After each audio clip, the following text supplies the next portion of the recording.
शिवसेना खासदार श्रीकांत शिंदे यांची नाशिकमध्ये बाईक रॅली सुरू आहे आणि त्याच वेळेस नाशिकच्या पंचवटी परिसरामध्ये भारतीय जनता पक्षाचा प्रभाग क्रमांक 1चं पॅनल हे घरोघरी जाऊन आपला प्रचार करत आहेत। भाजपच्या माजी महापौर रंजना भानसी ह्या 6व्यांदा या निवडणुकीला सामोरं जात आहेत। ताई, एका बाजूला शिवसेना जोरदार शक्तीप्रदर्शन करता आहे, दुसऱ्या बाजूला तुम्ही तुमचं पॅनल प्रचार करताय। भाऊ, आज मी 5 वेळा या भारतीय जनता पार्टीने आमच्यावर विश्वास ठेवलेला आहे आणि पार्टीचा कुठेही विश्वासाला तडा जाऊ देणार नाही। 6व्यांदा पूर्ण आमचं पॅनल येणार आहे। ज्यांनी त्यांनी ज्याच्या त्याच्या प्रचाराची रणनीती काय आखली असेल, पण आम्ही नागरिकांपर्यंत डोर टू डोर जाऊन ज्यांच्या काही समस्या असतील त्याही जाणून घेऊ।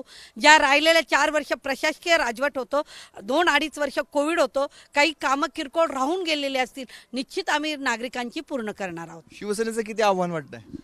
आव्हान आम्ही आमच्या पॅनल आमचं निवडून आणायचंय, हे आमचं ध्येय राहणार आहे।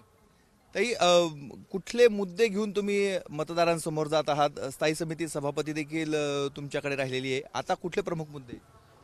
मी आत्ताच एक मुद्दा प्रामुख्याने मांडला आहे की आपल्याकडे महिलांचं संरक्षण अतिमहत्त्वाचं आहे आणि लहान मुलांसाठी इंडोर ग्राउंड महत्त्वाचं आहे, जलतरण तलाव आहे, त्यानंतर रस्त्यांचं काँक्रिटीकरण असेल, जलकुंभ असेल, हे नव्याने उभारण्याची आवश्यकता आहे। ते माझ्यासमोर तेच ध्येय आहे। ज्येष्ठ सदस्य म्हणून तुमच्याकडे बघितलं जात आहे, 70 वय आहे, तरी तुम्ही या निवडणुकीमध्ये आहात। तुमच्या विरोधात बंडखोरी देखील झालेली आहे, काय उत्तर आहे तुमचं? बंडखोरी म्हणता येणार नाही। मी जो उभा आहे तो मी सर्वसाधारण गटातनं उभा आहे आणि मी कोणत्याही ओबीसीच्या गटाला धक्का लावू दिलेला नाही। त्याच्यामुळे जे माझ्यावरती जे आरोप आहेत असतील ते अक्षरशः चुकीचे आहेत। आणि या ठिकाणी प्रभागामध्ये कामकाज करत असताना 25 वर्षापासून मी आणि मानसी मॅडम आणि आमच्या गीतेताई आणि रुपालीताई यांच्या माध्यमातून या प्रभागाचा आम्ही सर्वांगीण विकास करणार। शासनाच्या योजना, केंद्र शासनाच्या योजना या ठिकाणी निश्चित राबवणार आणि या विकासाची गंगा ही या प्रभागात वाहत राहील ही निश्चित खात्री देतो। ज्येष्ठांसोबत एक तरुण चेहरा आहात तुम्ही, कुठले प्रमुख मुद्दे राहणार आहेत तुमचे?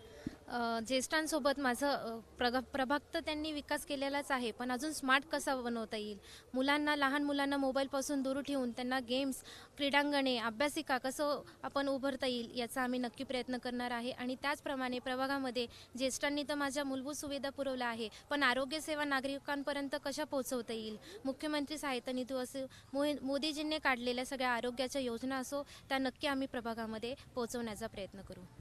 आपण बघतोय भाजपचं हे पॅनल आहे, ज्येष्ठ आणि तरुण असा समन्वय या पॅनलच्या माध्यमातून साधण्यात आलेला आहे। एका बाजूला शिवसेनेने जोरदार प्रचारामध्ये मुसंडी मारलेली असताना त्याला कुठेतरी उत्तर देण्याचा प्रयत्न भाजपकडनं केला जातोय, त्यामुळे यांना किती यश मिळतं हे बघणं अत्यंत महत्त्वाचं आहे। कॅमेरामॅन किरण कटारेसह मुकुल कुलकर्णी, एबीपी माझा, नाशिक। एबीपी माझा, उघडा डोळे बघा नीट।